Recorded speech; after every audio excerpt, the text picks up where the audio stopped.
गण्डकीमा सुरेन्द्र राज पाण्डे र लुम्बिनीमा डिल्ली बहादुर चौधरी नयाँ मुख्यमन्त्री। कान्तिपुर समाचारमा आज राष्ट्रिय सूचना प्रविधि केन्द्रको डाटा सेन्टरमा राखिएका कागजात नै हराएपछि फेरि विज्ञापन खोल्ने लोकसेवा आयोगको तयारी। वीर अस्पतालका अति विशिष्ट व्यक्तिको उपचार कक्ष वर्षौंदेखि प्रयोगविहीन। भारतको हिमाचलवासीले कस्तो चाहन्छन् नेपालसँगको सम्बन्ध, यो सँगै हामीसँग हुनेछन् चट्याङ परेका बेला के गर्ने र पर्यटक आगमन बढेसँगै होटलहरू भरिभराउ हुन थाले। अन्तर्राष्ट्रियमा विदेशीहरू सुडानबाट बाहिरिने क्रम जारी र खेलकुदमा शहीद स्मारकी डिभिजन लिगको अपडेट। नमस्कार, अब मुख्य समाचार।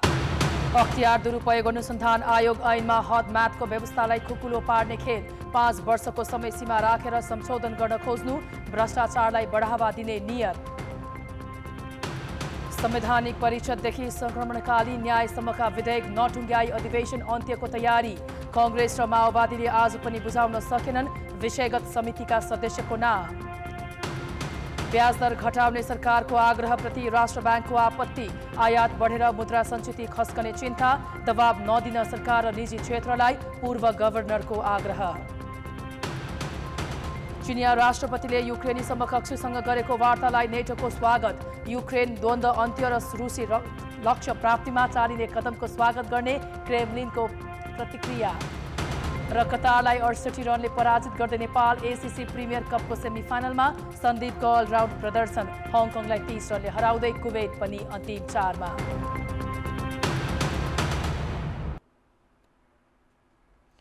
लुम्बिनी प्रदेशमा कांग्रेस संसदीय दलका नेता डिल्ली बहादुर चौधरी मुख्यमन्त्रीमा नियुक्त भएका छन्।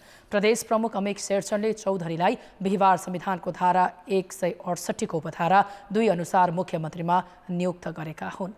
संविधानको धारा 168 को उपधारा 2 अनुसार 8 दलका 53 प्रदेश सभा सदस्यको हस्ताक्षर सहित प्रदेश प्रमुख अमित शेरचन समक्ष उनले बिहिबार नै दावी पेश गरेका थिए। चौधरीलाई कांग्रेस सहित माओवादी, नागरिक उन्मुक्ति, जसपा, लोसपा, जनमत, राष्ट्रिय जनमोर्चा, नेकपा एकीकृत समाजवादी र 1 जना स्वतन्त्र सांसदको समर्थन छ। यसैगरी गण्डकी प्रदेशको मुख्यमन्त्रीमा नेपाली कांग्रेसका सुरेन्द्र राज पाण्डे नियुक्त भएका छन्। संविधानको धारा 168 को उपधारा 2 बमोजिम प्रदेश प्रमुख पृथ्वीमान गुरुङले पाण्डेलाई मुख्यमन्त्री नियुक्त गरेका हुन्। मुख्यमन्त्री नियुक्त भएका पाण्डेले कांग्रेसका 27, माओवादी केन्द्रका 7 जना र एकीकृत समाजवादी प्रवेश गरेका 1 स्वतन्त्र सहित 35 जना प्रदेश सभा सदस्यको समर्थन छ। नवनियुक्त मुख्यमन्त्रीहरूले शुक्रबार पद तथा गोपनीयताको शपथ लिने र सानो आकारको मन्त्रीमण्डल बनाउने तयारीमा छन्। देशमा भ्रष्टाचार बढिरहेको भन्दै चौतर्फी गुनासो आइरहेका बेला अख्तियार दुरुपयोग अनुसन्धान आयोग ऐनमा भएको व्यवस्थालाई नै खुकुलो बनाउने प्रयासलाई तपाईँ के भन्नुहुन्छ? भ्रष्टाचार तथा अनियमित गर्ने व्यक्तिमाथि कुनै पनि समय वा मृत्युपछि समेत मुद्दा चलाउन सकिने ऐनको व्यवस्थालाई 5 वर्षको हद म्याद राखेर संशोधन गर्न खोजिँदैछ। राष्ट्रिय सभाबाट पारित भएर प्रतिनिधि सभामा पुगेको संशोधन विधेयकले निश्चित समयपछि भ्रष्टाचारका मुद्दा अगाडि बढाउन नसक्ने प्रावधान थप्न खोजिएपछि यसले भ्रष्टाचारलाई संस्थागत गर्न त खोजिएको होइन, गम्भीर प्रश्न उब्जिएको छ। राष्ट्रिय सभाबाट पारित भएर प्रतिनिधि सभामा पुगेको अख्तियार दुरुपयोग अनुसन्धान आयोगको ऐनको संशोधनमा भ्रष्टाचार जन्य विषयमा पर्याप्त छलफल बिनै 5 वर्षको हदम्याद राख्ने प्रस्ताव गरिएको छ। यो प्रावधान पास भएमा सार्वजनिक पद धारण गरेका व्यक्तिले गरेको भ्रष्टाचारमा थाहा पाएको मितिले 5 वर्षभित्र मात्रै मुद्दा चलाउन सकिनेछ। विद्यमान विधेयकको दफा 29 संशोधन गरी हदम्याद सहितको व्यवस्था राख्न खोजिएको हो। यसले भ्रष्टाचार कसुरमा हदम्याद नलाग्ने सर्वोच्च अदालतको नजिरलाई समेत काट्ने देखिन्छ। त्यो भनेको कुनै भ्रष्टाचारी कसुर गरेको 5 वर्षभित्र दण्डित नभए सदाका लागि उन्मुक्ति पाउनु हो। कानुनी रूपमा भ्रष्टाचारलाई वैधता दिने जस्तो चाहिँ स्थिति देखियो। यो गलत छ। यसले मुलुकलाई चाहिँ झन् अधोगतितिर लैजाने, आर्थिक स्थिति चाहिँ समाप्त गर्ने मुलुकको त्यो अवस्था चाहिँ खतरा बढ्दै गयो। संशोधन विधेयकको दफा 29 को उपदफा 2 मा सार्वजनिक पदमा बसेको कुनै व्यक्तिले पदमा बहाल रहँदा भ्रष्टाचार गरेको रहेछ र त्यस्तो विषयमा ऐन बमोजिम तत्काल कारबाही हुन नसक्ने रहेछ भने अवकाश पाएको मितिले 5 वर्षभित्र मुद्दा चलाउन बाधा नपर्ने व्यवस्था गरेको छ। यसले कुनै पनि सार्वजनिक पदमा बसेका व्यक्तिले अनियमितता गरेको 5 वर्षपछि थाहा पाएमा सहजै उन्मुक्ति पाउने देखिएको छ।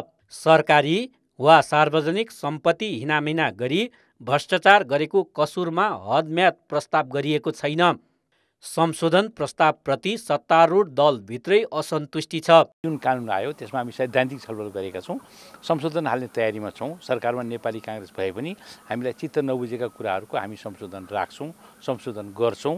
यसलाई हामीले विषयगत रूपले छलफल गर्छौँ, दफावार छलफल गर्छौँ र यसलाई प्रभावकारी रूपले कसरी कार्यान्वयन गर्न सकिन्छ भन्ने कुरामा हामी चिन्तित छौँ। नेपालमा एकातर्फ भ्रष्टाचार अचाक्ली बढेको गुनासो गरिन्छ भने अर्कोतर्फ राजनीतिक कर्मी एवं उच्च पदस्थ अधिकारीको सम्पत्तिको स्रोत पारदर्शी छैन। उनीहरूको जीवनशैली र रहनसहनमा पनि ठुलो परिवर्तन र तडक भडक देखिन्छ। तैपनि यस बीचमा भ्रष्टाचार मुद्दा खेप्नु परेका तथा कारबाही भएका राजनीतिक कर्मी र प्रशासकको सङ्ख्या नगण्य छ। अब त झन् कानुनी व्यवस्था नै कमजोर बनाउन खोजिँदा भ्रष्टाचार झनै बढ्ने देखिन्छ। विगतमा नभएको अवधिलाई अहिले 5 वर्ष बनाएर लिएर आउनुको अर्थ के हो? के समस्या पर्यो सरकारलाई या राज्य सञ्चालनमा के समस्या पर्यो? विगतमा हदम्याद नहुनु, अहिले हदम्याद 5 वर्ष लाउनु, लाउँदा पनि फेरि 5 वर्ष लाउनु। त्यसैलाई अलिकति लामो समयसम्म राख्न सकिन्थ्यो। 5 वर्षको अवधि भनेको त भ्रष्टाचार अनुसन्धानमा त खासै लामो अवधि पनि होइन। त्यसका रिजल्टहरू बाहिर देखिन पनि समय लाग्छन्। त्यसो त अख्तियारले विशेष अदालतमा दर्ता गर्ने मध्ये गैरकानुनी सम्पत्ति आर्जन गर्ने विरुद्धका उजुरी 5% भन्दा कम छन्।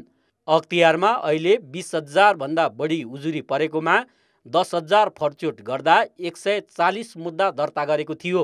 अख्तियारले 2,000 भन्दा बढीको विस्तृत अध्ययन गरिरहेको जनाएको छ। भ्रष्टाचार विरुद्ध काम गर्ने अन्तर्राष्ट्रिय संस्था ट्रान्सपरेन्सी इन्टरनेसनलको भ्रष्टाचार अवधारणा सूचनाका अनुसार नेपाल 34 अङ्कका साथ 110औं स्थानमा छ। यसले पनि देशमा भ्रष्टाचार कति भयावह छ भन्ने देखाएको छ। अझ अख्तियार दुरुपयोग अनुसन्धान आयोग ऐनको प्रावधानमा खुकुलो बनाइएकामा भ्रष्टाचार झन मौलाउने प्रश्न छ। कान्तिपुर समाचारका लागि क्यामेरामा विकास जोशीका साथ पर्वतराज घिमिरे, काठमाडौँ। सत्तारूढ दल नेपाली काङ्ग्रेस र माओवादी केन्द्र आज पनि विषयगत समितिमा रहने सांसदको नाम सभामुखलाई दिएनन्। दलहरूले नाम उपलब्ध नगराएकाले सभामुखले समिति गठन गर्न सकेका छैनन्। प्रतिनिधि सभाको हिजोको बैठकमै सदस्यहरूको नाम प्रस्तुत गर्ने कार्यसूची थियो, तर सबै दलले नाम नदिँदा यो विषय नै कार्यसूचीबाट हटाइएको थियो। आज पनि सत्तारूढ दल काङ्ग्रेस र माओवादी केन्द्रले नाम बुझाउन सकेनन्। पार्टीभित्र कुन सदस्य कुन समितिमा रहने भन्ने टुङ्गो नलाग्दा नाम दिन समस्या भएको हो। नेपाली काङ्ग्रेसका प्रमुख सचेतक रमेश लेखकले आफ्नो नामावली तयार भएको र भोलि सभामुखलाई बुझाउने बताए। उता माओवादी केन्द्र पनि नामका बारेमा आन्तरिक छलफल भइरहेको जनाएको छ। प्रमुख प्रतिपक्षी नेकपा एमाले भने आज सचिवालयमा नाम उपलब्ध गराएको छ। भोलि बिहानसम्म काङ्ग्रेस र माओवादी केन्द्रले नाम दिने अपेक्षाका साथ सचिवालयले संसद बैठकको सम्भावित कार्यसूचीमा राखेको छ। उनीहरूले नाम दिए भोलि नै समिति गठन हुन सक्नेछ। यसैगरी संसद अधिवेशन अन्त्यको तयारी समेत भएको छ। समिति गठन तथा संवैधानिक परिषद सम्बन्धी विधेयक विचाराधीन रहेको अवस्थामै सरकारले अधिवेशन अन्त्यको तयारी थालेको हो। सदनमा दर्ता भएको संक्रमणकालीन न्याय सम्बन्धी विधेयक सहित संवैधानिक परिषद सम्बन्धी विधेयक यसै संसद अधिवेशनबाट टुङ्गोमा पुर्याउने शीर्ष दलहरू बीचको सहमति पूरा नहुने सम्भावना बढेको छ। एमाले संवैधानिक परिषद सम्बन्धी विधेयक संशोधन सहित पारित गर्नुपर्ने अडान लिएको छ भने सत्तारूढ दल संसदमा पेश गरिएको विधेयक जस्ताको त्यस्तै पास गर्ने पक्षमा छ। तर हिउँदे अधिवेशन भोलि अन्त्य गर्ने तयारी भइरहेका बेला र दलहरूबीच कुरा नमिल्दा कुनै पनि विधेयक पारित नहुने देखिएको छ। संवैधानिक परिषद सम्बन्धी विधेयक पारित नहुँदा लामो समयदेखि रिक्त प्रधान न्यायाधीशको नियुक्तिमा समेत असर पर्नेछ। तीन शीर्ष दल कांग्रेस, एमाले र माओवादीको सिंहदरबारमा सोमबार बसेको बैठकले सदनमा दर्ता भएका 3वटा विधेयक मध्ये संक्रमणकालीन न्याय सम्बन्धी विधेयक विशेष समिति बनाएर टुङ्गोमा पुर्याउने र संवैधानिक परिषद सम्बन्धी विधेयक र सम्पत्ति शुद्धिकरण निवारण तथा व्यावसायिक वातावरण प्रवर्धन सम्बन्धी ऐनलाई संशोधन गर्न बनेको विधेयक चालु सदनले नै टुङ्ग्याउने गरी सहमति गर्यो। तीन दलबीच यसअघि विषयगत समितिमा प्रतिपक्षमा रहेको दलले लेखा समितिको मात्रै नेतृत्व गर्ने गरे पनि नेकपा एमालेलाई सार्वजनिक लेखा सहित संसदका 3वटा समितिको नेतृत्व दिने सहमति समेत भयो। यता लेखा सहितका 3वटा समितिको नेतृत्व दिएर एमालेलाई फकाएर सदनमा पेश भएका विधेयक जस्ताको तस्तै पास गर्ने रणनीति लिएको सत्तारूढ गठबन्धनले अहिले एमालेले संशोधन सहित पास गर्नुपर्ने अडान राखेको छ। उसले प्रधानमन्त्री अध्यक्ष रहने संवैधानिक परिषदको बैठकमा अध्यक्षलाई निर्णयको एकाधिकार दिने गरी पेश भएको विधेयकलाई संशोधन नगरे पास गर्न नदिने पक्षमा छ। बहुमतले निर्णय गरे पनि अध्यक्षले उक्त निर्णय नमान्दा त्यो निर्णय नहुने गरी विधेयक आएको भन्दै उसले संशोधन चाहेको हो, जसले गर्दा संवैधानिक परिषद सम्बन्धी विधेयक मात्रै होइन संक्रमणकालीन न्याय सम्बन्धी विधेयक टुङ्गोमा पुग्ने पनि देखिएको छैन। तत्काल बहाल रहेको बहुमत सदस्यको निर्णयलाई अगाडि बढाउने भन्ने कुरा राखेर जाउँ भन्दा उहाँहरू मान्ने पछि हुनुहुन्न। त्यसले गर्दा अलिकति असहजता भयो। हिजो कार्यसूचीमा राखेको विषय अगाडि बढ्न सकेन। यसले के देखाउँछ भने यस्ता संवैधानिक आयोग जस्ता महत्त्वपूर्ण निकायको नियुक्तिको प्रक्रियामा कार्यपालिकालाई हाबी गराउँ, प्रधानमन्त्रीलाई हाबी गराउँ, यस प्रकारको मनसाय राखेर देशका संस्थाहरूमाथि केही इच्छा आकांक्षा र पूर्वाग्रह वा आग्रह राखेर जाने कुरा त्यो राम्रो हुँदैन। यता सत्ता पक्षले भने एमालेले भने जसरी संशोधन गर्न नसकिने बताएको छ। प्रतिनिधि सभामा सभामुखलाई पनि सम्पूर्ण अधिकार दिने गरिएको भन्दै संवैधानिक परिषदमा पनि अध्यक्षलाई नै अधिकार दिनुपर्ने उसको तर्क छ। प्रतिनिधि सभा सञ्चालनको क्रममा सभामुखलाई सम्पूर्ण अधिकार दिनुपर्छ भन्ने कोणबाट हामी अगाडि बढेका छौँ नि। विशेष खालका अधिकार, विशेष खालका उन्मुक्ति सभामुखलाई प्राप्त छ। किन त भन्दा सभामुख सभाको अध्यक्ष हो, सभापति हो। अनि संवैधानिक परिषदको अध्यक्ष प्रधानमन्त्री होइन त। अनि एकातिरको सभापति अध्यक्षलाई विशेषाधिकार हुनुपर्ने अनि अर्कोतिरको अध्यक्षको अधिकार सम्पूर्ण समाप्त गर्नुपर्ने कुराले हामीलाई कहाँ पुर्याउँछ? सत्ता पक्षले 10वटा विषयगत समिति समेत बनाउन नचाहेको एमालेको आरोप छ। नयाँ संसद अधिवेशन सुरु भए यता यो बीचमा 26वटा बैठक बसेको छ। तर सुरुदेखि नै सरकार भागबण्डामै रुमल्लिँदा सदनले बिजनेस पाउन सकेन। दर्ता भएका अति जरुरी विधेयकले पनि सदनमा छलफलका लागि प्रवेश नपाउनु दुःख त हो नै, दलहरूकै अनावश्यक राजनीतिक चासोले 5 महिनादेखि रिक्त प्रधान न्यायाधीश नियुक्ति फेरि रोकिनु अर्को लज्जाको विषय हो। कान्तिपुर समाचारका लागि क्यामेरामा मुरारी घिमिरेका साथ अञ्जना लामिछाने, काठमाडौँ। सरकारले नेपाल राष्ट्र ब्याङ्कलाई ब्याज दर घटाउन आग्रह गरिरहँदा राष्ट्र ब्याङ्कले भने ब्याज दर घटाउँदा फेरि उपभोग बढ्ने र त्यसले आयात बढाउँदा मुद्रा सञ्चित खस्किने जोखिम रहेको जनाएको छ। नेपाल राष्ट्र ब्याङ्कको 68औं वार्षिकोत्सवका अवसरमा आज आयोजित कार्यक्रममा बोल्दै डेप्युटी गभर्नर निलम ढुङ्गानाले ब्याज दर घट्दा त्यसले विदेशी मुद्राको सञ्चितमा ल्याउने असरप्रति चिन्ता व्यक्त गरेकी हुन्। विगतमा राष्ट्र ब्याङ्कले लिएको कसिलो मौद्रिक नीतिका कारण सुधारान्तर स्थितिसँगै विदेशी मुद्रा सञ्चितमा सुधार आएको उनको भनाइ छ। तर बाह्य क्षेत्रमा सुधार भए पश्चात कतिपय वस्तुहरूको आयात सम्बन्धमा लिएका कसिला प्रावधानहरू फुकुवा भएका कारण हालै मात्र बैङ्किङ क्षेत्रमा ब्याज दरमा भएको कटौतीबाट पुनः आयातको वृद्धि उच्च हुन गई बाह्य क्षेत्रमा दबाव पर्ने हो कि भन्ने कुरामा चाहिँ हामी सबै सजग हुनु आवश्यक छ। हिजो मात्रै कान्तिपुर मिडिया ग्रुपले आयोजना गरेको इकोनोमिक समिटमा बोल्दै प्रधानमन्त्री पुष्पकमल दाहालले ब्याज दर घटाउनका लागि राष्ट्र ब्याङ्कसँग सल्लाह गरिरहेको जानकारी दिएका थिए। वार्षिकोत्सव कार्यक्रममा बोल्दै पूर्व गभर्नर विजयनाथ भट्टराईले ब्याज दर घटाउनका लागि निजी क्षेत्र र सरकारले राष्ट्र ब्याङ्कलाई दबाब दिन नहुने बताए। ब्याज दर तय गर्ने जिम्मा बजारलाई दिनुपर्ने र अबको मौद्रिक नीति धेरै उदार बनाउन नहुने उनको तर्क छ। र कोरोना कालपछि उपभोक्ता मूल्यमा भएको वृद्धिको कारण वाणिज्य ब्याङ्कमा आवश्यक निक्षेप सङ्कलन हुन नसकेको आदि कारणले तरलता सङ्कुचन भएको तथ्यभित्तिक हुँदाहुँदै पनि एकहोरो हिसाबले नेपाल राष्ट्र ब्याङ्कमाथि ब्याज चाहिँ घटाउनु पर्यो भन्ने चाहिँ राजनीतिक र अन्य दबावहरू सिर्जना भएको देखिन्छ, जुन उपयुक्त हो चाहिँ म भन्न सक्दिनँ। सहकारीमा जनताको पैसा डुबिरहेकाले दोस्रो तहको नियमनकारी निकाय तत्काल गठन गर्न समेत पूर्व गभर्नर भट्टराईको सुझाव छ। राष्ट्र ब्याङ्कका गभर्नर महाप्रसाद अधिकारीले भने अर्थतन्त्रको बाह्य क्षेत्रमा आएको सुधारका कारण तरलतामा केही सहज भए पनि अन्तर्राष्ट्रिय कारणले गर्दा महँगी नियन्त्रण अझै चुनौतीपूर्ण रहेको बताए। काठमाडौँको वीर अस्पतालमा अति विशिष्ट व्यक्तिको उपचारका लागि बनाइएको कक्षमा वर्षौंदेखि ताला लागेको छ। वीर अस्पतालमा अति विशिष्ट व्यक्तिको उपचारका लागि लाखौं खर्चेर बनाइएको कक्ष प्रयोगविहीन भएको छ। औषधि, भेन्टिलेटर, अक्सिजन लगायत उपचारका लागि आवश्यक सबै पूर्वाधार सहित तयार पारिएको VVIP उपचार कक्ष प्रयोग गर्ने कोही नहुँदा वर्षौंदेखि ताला लागेको हो। 2046 साल अघि राजपरिवारका सदस्यहरू उपचारका लागि आउने गरेकोमा यता कोही पनि आएका छैनन्। VVIPहरूको प्राथमिकता अन्यत्र भएकाले प्रयोगमा आउन नसकेको अस्पताल प्रशासनको भनाइ छ। यो अहिले हामी बसिरहेको भवन र यो पुरानो भवन एउटा 36 सालमा बन्यो, एउटा 42 सालमा बन्यो।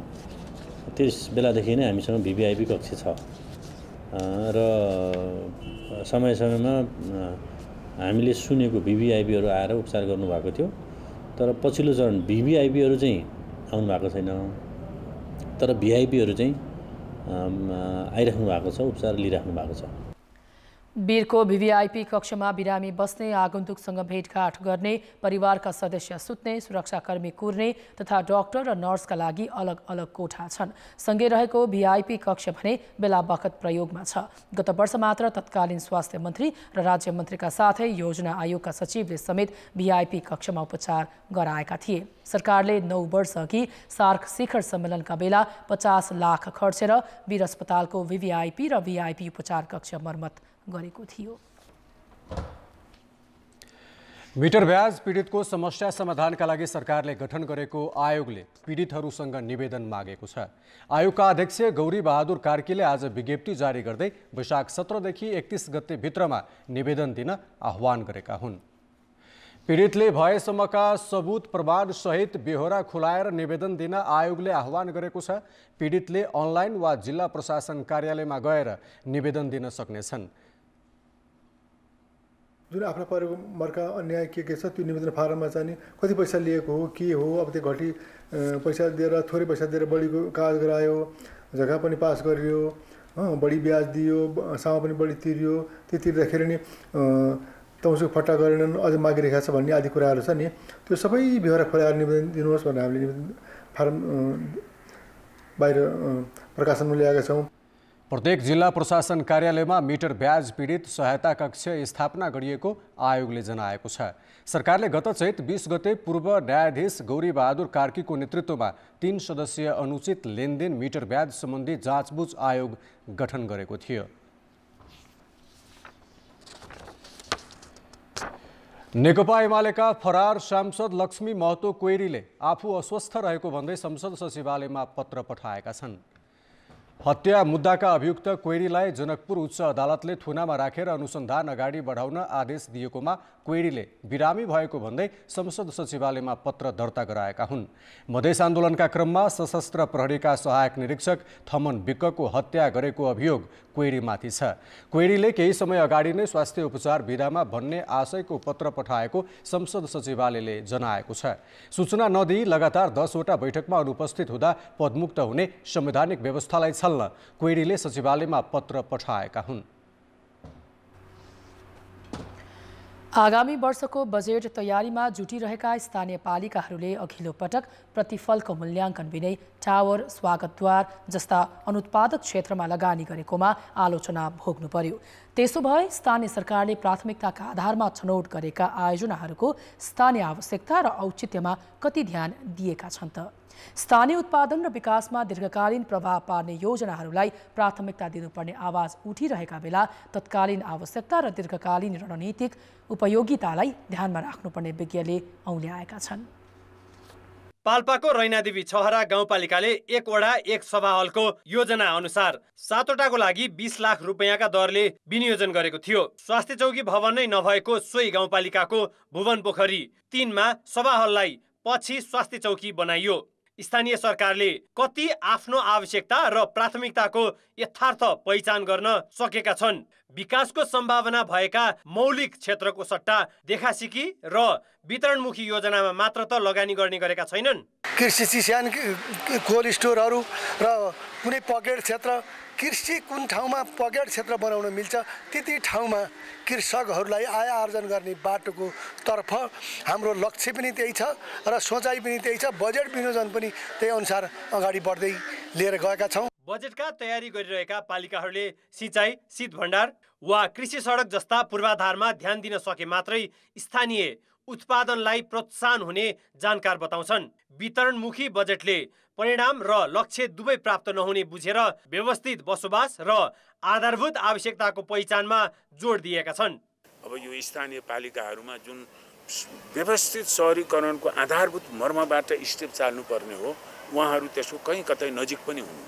भएको पैसा निर्माणमा खर्च गर्ने, चाहिने नचाहिने संरचना बनाउने र पालिकाहरू र सहरहरूलाई कुरूप बनाउने काठमाडौँकै फोटोकपी हामी गर्दछौँ।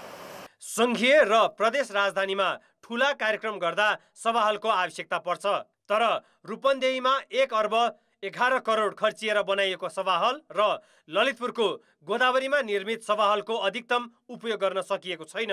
स्थानीय पालिकाले अर्काको देखासिकी भन्दा पनि आफूले गर्न सकिने उपयोगितालाई ध्यानमा राखेर मात्र विकासका आयोजना ल्याउनु पर्ने विज्ञको सुझाव छ। व्यावसायिक रूपमा औचित्य पुष्टि गर्न नसक्ने क्षेत्रमा लगानी गर्दा स्थानीय आवश्यकता छायामा पर्ने जोखिम देखिएको छ। त्यसकारण थप लगानी ल्याउनलाई मद्दत गर्छ कि अथवा त्यसले रोजगारीका अवसरहरू दीर्घकालीन रूपमा चाहिँ कतै पैदा पो गर्छ कि, ती सबै 4-5 वटा जुन हामीले मापदण्ड हुन्छन् अथवा त्यो भयङ्करै रणनीतिक रूपले महत्त्वपूर्ण छ कि, त्यसकारणले यो सबै ठाउँ परिस्थिति हेरेर त्यसको लगानीको उपादेयताको हिसाबले त्यसको एउटा एसेसमेन्ट गरेर मात्रै पूर्वाधारमा लगानी गर्नुपर्छ। र स्थानीय तहमा जनप्रतिनिधिको अघिल्लो कार्यकालमा बिना अध्ययन देशभर भ्यू टावर र बजारका चोकमा जथाभावी फलफुल र जनावरका प्रतिमा निर्माण गरिएको भन्दै आलोचना भएको थियो।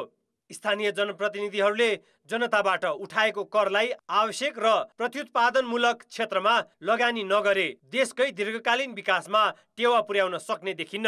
कान्तिपुर समाचारका लागि जिल्ला सहकर्मीहरूको सहयोगमा क्यामेरामा विकास जोशीका साथ सुबिन्द्र श्रेष्ठ, काठमाडौँ। अब जनताको आवाज हामीले आज 7 प्रदेशमा सोधेका छौँ। तपाईका स्थानीय तहले विकासका कस्ता कार्यक्रमलाई प्राथमिकता दिएको छ?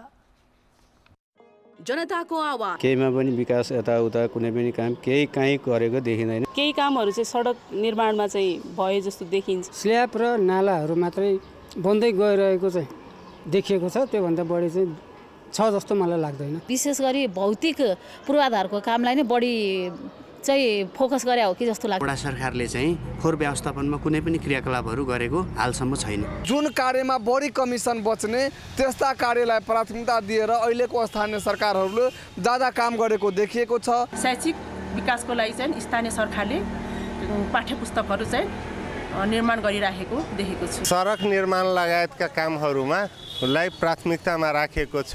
कृषिका उपकरणहरू वितरणमा बेसी ध्यान दिएको छ। जुन ठाउँमा काम गर्नुपर्ने त्यो ठाउँमा काम गरिरहेको छैन।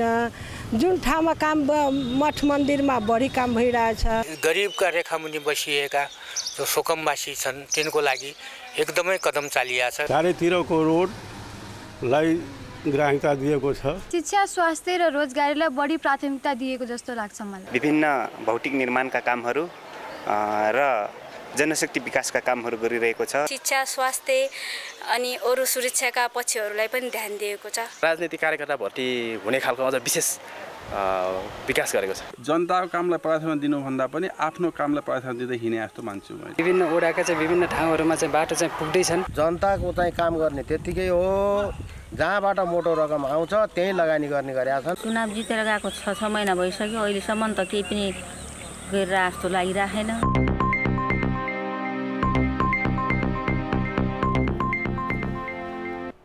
समाचार अझै बाँकी छन्।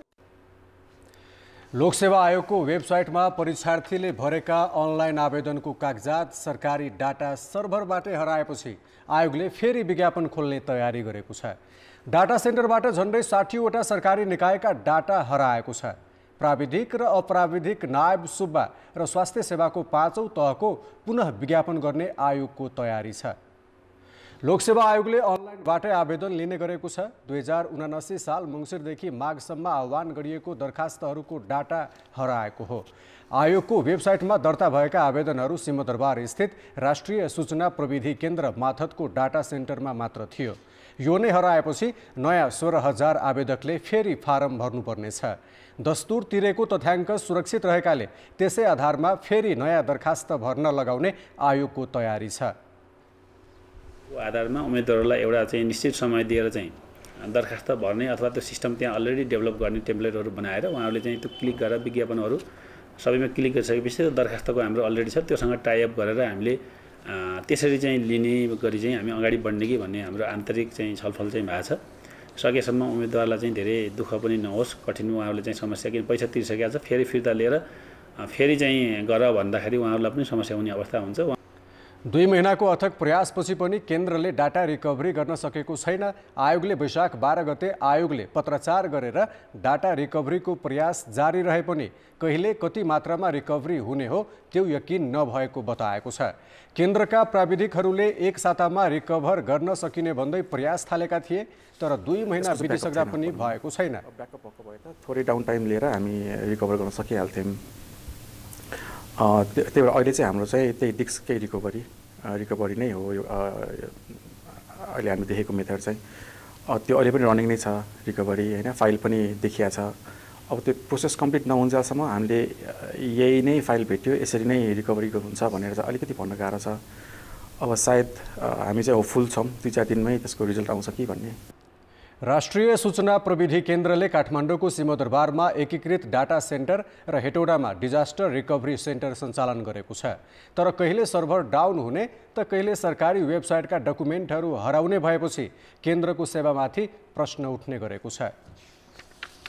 अब जनमतको अन्तिम परिणाम। जनमतमा हिजो हाम्रो प्रश्न थियो, संसदीय समिति गठनमा किन ढिलाइ भएको होला? ए, भागभण्डा नमिलेर, बी, दलहरूको गैर जिम्मेवारी र सी, सभामुखको दबाव पुगेन। जनमतको अन्तिम परिणाम यस्तो छ, ए, भागभण्डा नमिलेरमा 62%, बी, दलहरूको गैर जिम्मेवारीमा 32% र सी, सभामुखको दबाव पुगेनमा 6% मत प्राप्त भएको छ। अब जनमतमा आजको प्रश्न। जनमत हाम्रो प्रश्न छ, सरकारी सर्भरबाटै महत्त्वपूर्ण तथ्याङ्क हराउनुलाई के भन्ने? ए, लापरवाहीको हद, बी, प्राविधिक अक्षमता र सी, प्रणालीमै कमजोरी। जनमतको अन्तिम परिणाम भोलि बेलुकी 8 बजेको कान्तिपुर समाचारमा प्रसारण गर्नेछौँ। कृपया NEWS न्युज स्पेस एबीवासी टाइप गरी 34001मा SMS गरी आफ्नो मत व्यक्त गर्नुहोला। तपाईँ घर बाहिर हुनुहुन्छ र 81 आकाश गडगडाउन थाल्यो, आकाशमा बिजुली चम्किन थाल्यो र चट्याङ पर्न थाल्यो भने के गर्नुहुन्छ? यस्तो अवस्थामा धेरै मानिसहरू नजिकको रुख तथा बोट बिरुवाको ओत लाग्न दौड्ने गर्दा रहेछन्। तर तपाईँलाई थाहा नहुन सक्छ, चट्याङका कारण ज्यान गुमाउने धेरैको रुखमै ओत लागेका कारणले जाने गरेको छ। याद राख्नुहोला, यो कुनै पनि हालतमा गर्नु हुँदैन।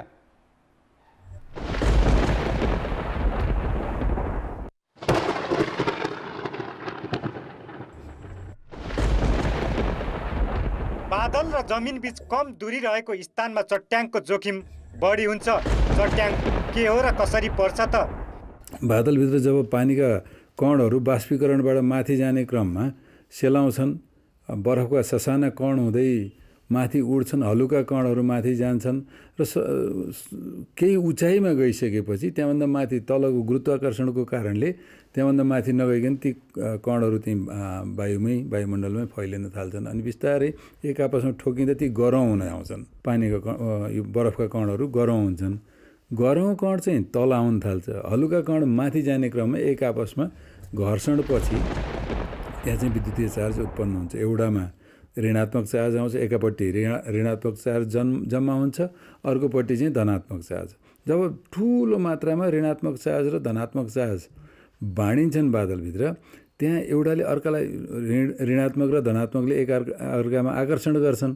त्यो क्रममा एउटा चार्ज सेन्टरबाट अर्को चार्ज सेन्टरको बिचमा ठुलो बल लाग्छ।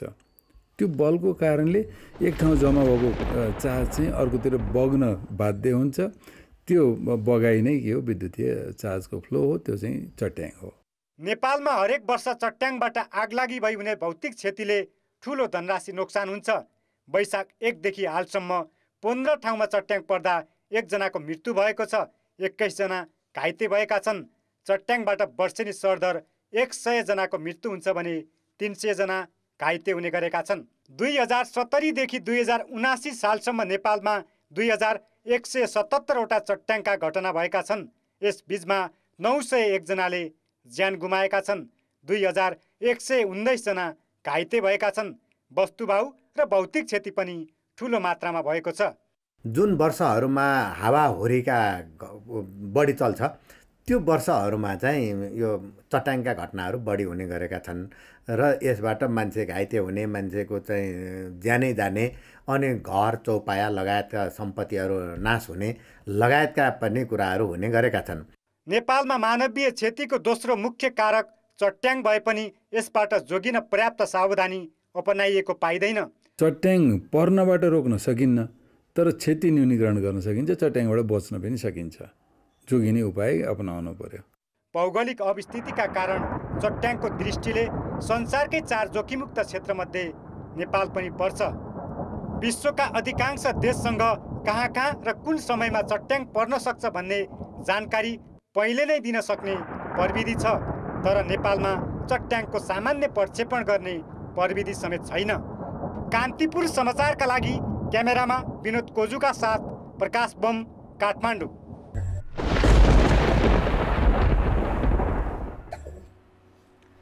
छिमेकी भारतको हिमाचल प्रदेश पर्यटनमा प्रसिद्ध छ। त्यहाँको पर्यटकीय क्षेत्रमध्येको एक धर्मशालामा गोर्खालीहरूको बाक्लो बसोबास छ।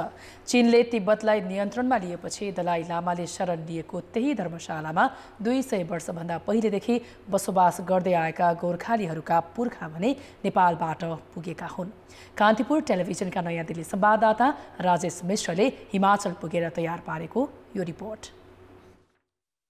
भारतको यो धर्मशाला सहर हिमाचल स्थित काँगडा जिल्लामा पर्छ। नेपाली गोर्खा सैनिकले सन् 1804 देखि 1809 सम्म आफ्नो सिमाना काँगडासम्मै विस्तार गरेका थिए। तर अङ्ग्रेजसँगको युद्धपछि सन् 1816 मा भएको सुगौली सन्धिबाट नेपालको सीमा पश्चिममा महाकाली नदी निर्धारण हुन पुग्यो। गोर्खा सैनिकले आफ्नो सीमा विस्तार गरिरहेकै बेला हिमाचल प्रदेशका विभिन्न स्थानमा बसोबास गरेका नेपाली पुर्खाका सन्तानहरू भने अहिले पनि त्यही छन्। हिमाचलमा सबैभन्दा बढी गोर्खाली धर्मशालामा छन्। त्यहाँ 1500 घरधुरीका 25,000 गोर्खाली छन्। उनीहरूले 107 वर्ष अघि नै गोर्खा एसोसिएसन गठन गरेर आफ्नो पहिचान कायम गर्दै आएका छन्। जो हाम्रो एसोसिएसन बनाएको हाम्रो सबभन्दा पहिला प्रेसिडेन्ट अनरी क्याप्टन बहादुर सिंह राणाजीले जब 1914 मा हाम्रो वर्ल्ड वार भएको थियो त्यो बेलामा धेरै गोर्खालीहरू विधवाहरू भयो, कोही अनाथ भए बच्चाहरू, त्यसले गर्दाखेरि हाम्रो पुरा गोर्खालीहरूको सहायताको लागि चाहिँ यो एसोसिएसन बनाएको। गोर्खा एसोसिएसनमा झुन्डिएको बडाकाजी अमर सिंह थापा र आदिकवि भानुभक्त आचार्यको तस्बिरले पनि यहाँका गोर्खालीको नेपाल प्रेमलाई झल्काएको छ। त्यो बेला बडाकाजी अमर सिंहकै नेतृत्वमा गोर्खा फौजले आफ्नो सीमा काँगडासम्म विस्तार गरेको थियो। त्यही स्मरणमा भित्ताभरि युद्धमा ज्यान गुमाएका योद्धा र गोर्खाली संस्कृतिका तस्बिर देखिन्छन्। प्रथम विश्वयुद्ध लडेका मास्टर मित्रसेन थापाको शालिग पनि छ। नेपालप्रति प्रेम र सद्भाव दर्शाउने धर्मशालाका गोर्खालीले 2072 सालको भूकम्पमा नेपालमा सहयोग नै पठाएका थिए।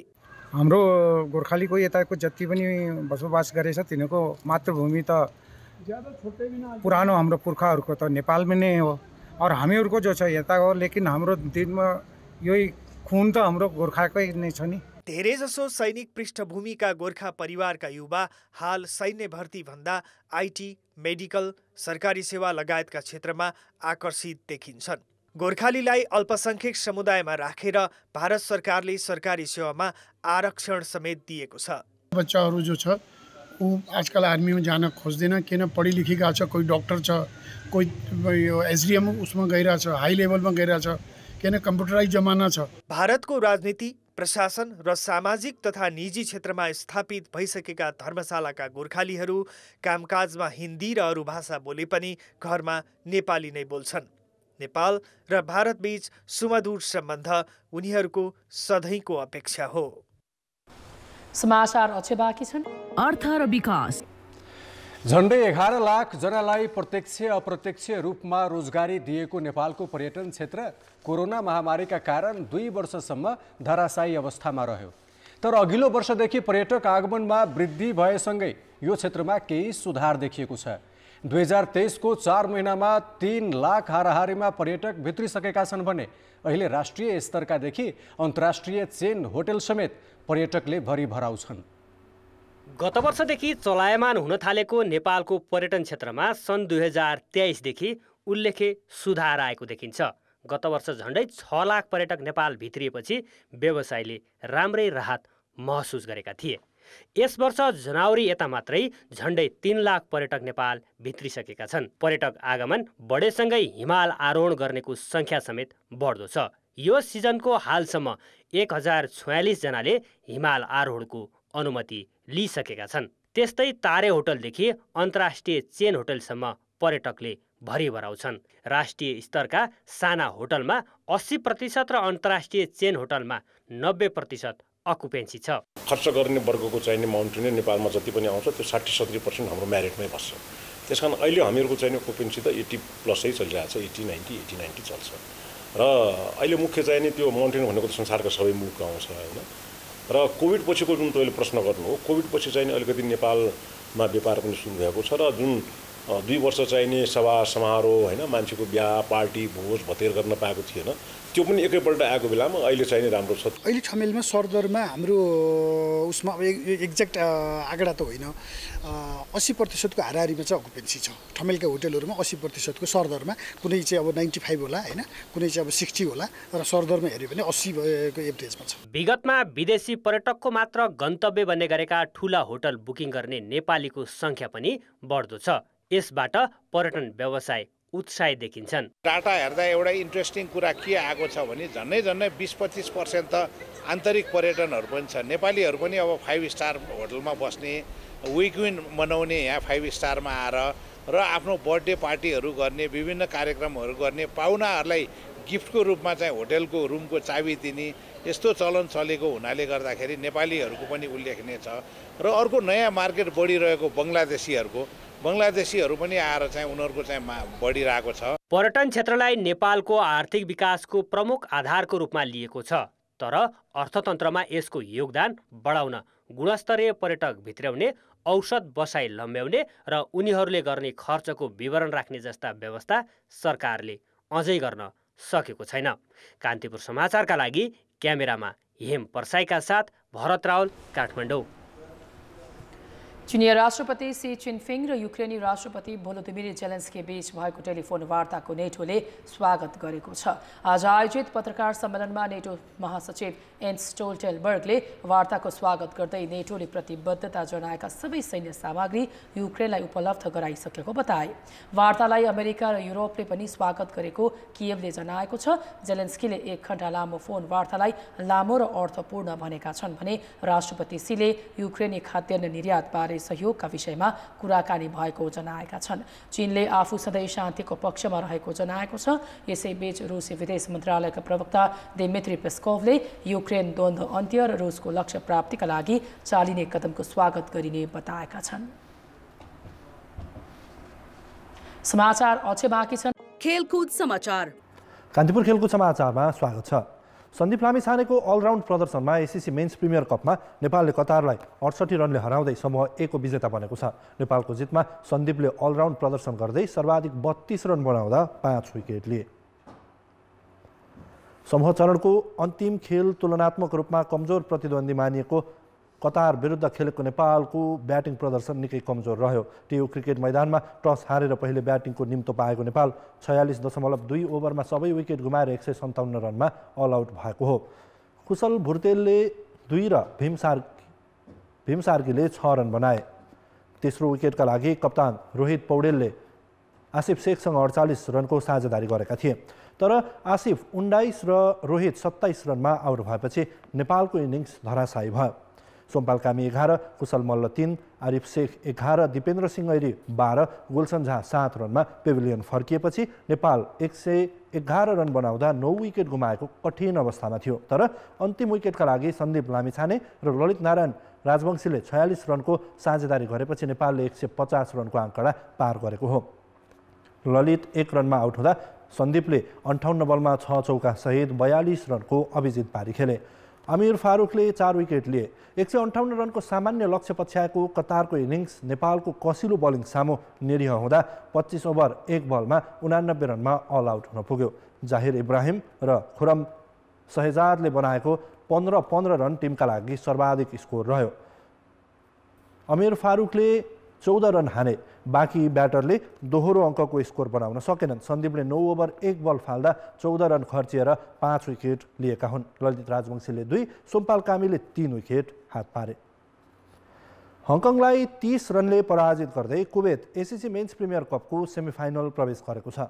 कुवेतले फाइनल प्रवेशका लागि समूह A को विजेता नेपालसँग खेल्नेछ। मुलपानी मैदानमा टस हारेर पहिले ब्याटिङमा आएको कुवेतको सुरुवात गतिलो हुन सकेन। कुवेतको पहिलो ओभरको 5औं बलमा ओपनर रविजा सन्दरुवानलाई कुवेतले गुमाएको थियो। प्रविन्दर कुमार 3 रनमा मैदान बाहिरिए। अर्का ओपनर अडनान इद्रियस 45, मोहम्मद अस्लाम 32 रनमा आउट भए। मिड भब्सारले खाता खोल्न सकेनन्। तर तल्लो क्रमका ब्याटरले राम्रो प्रदर्शन गरेपछि कुवेत सम्हालिएको थियो। सिराज खानले 67 रनको पारी खेले। उनले 4 चौका र 1 छक्का प्रहार गरेका थिए। उमेश पटेलले 48 बलमा 6 चौका र 1 छक्का प्रहार गरी अर्धशतक बनाए। सायद मुनिबले 31 रन बनाएपछि कुवेत निर्धारित 50 ओभरमा 8 विकेट गुमाएर 272 रनको योगफल बनाउन सफल भयो। इसान खानले 3 विकेट हात पारे। जवाफी ब्याटिङ गरेको हङकङ 50 ओभरमा 242 रन बनाउँदा अल आउट भयो। कप्तान निजाकत खानले सर्वाधिक 60 रन बनाए। अंशुमन र 13 र बाबर हयात 0 रनमा आउट भएपछि हङकङको सुरुवात राम्रो भएन। किञ्चित शाह 13 रन बनाएर आउट हुँदा अजिज खान अर्धशतकीय इनिङ्स बनाउन 1 रनले मात्र चुके। अजिज र निजाकतले चौथो विकेटका लागि 91 रनको साझेदारी गरे पनि हङकङका ब्याटर फिनिसिङमा चुक्दा पराजित हुन पुग्यो। शाहरुख कुडुसले सर्वाधिक 3 विकेट हात पारे। जितसँगै कुवेत समूह B को उपविजेता बनेको हो। शहीद स्मारक A डिभिजन लिगको 13औं चरण वैशाख 19 गतेदेखि सुरु हुने भएको छ।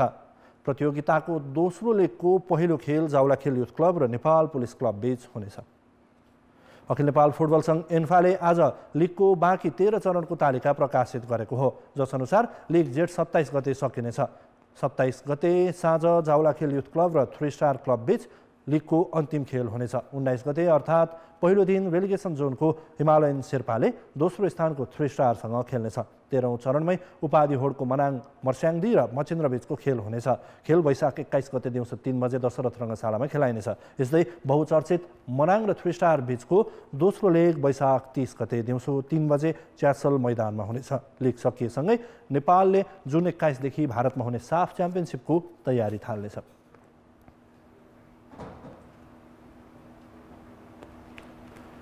खेलकुद समाचार अहिलेलाई यति नै। अब मौसम सम्बन्धी जानकारी।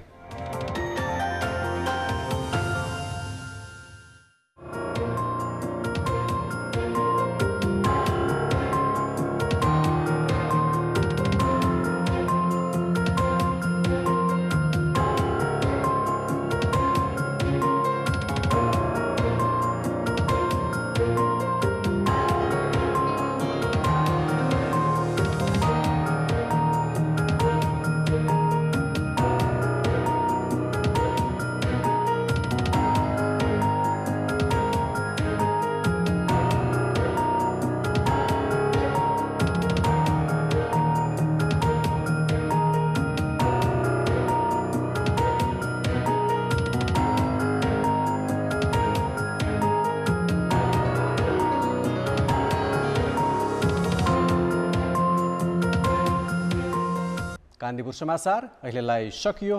कान्तिपुर टेलिभिजन हेर्दै गर्नुहोला। नमस्ते।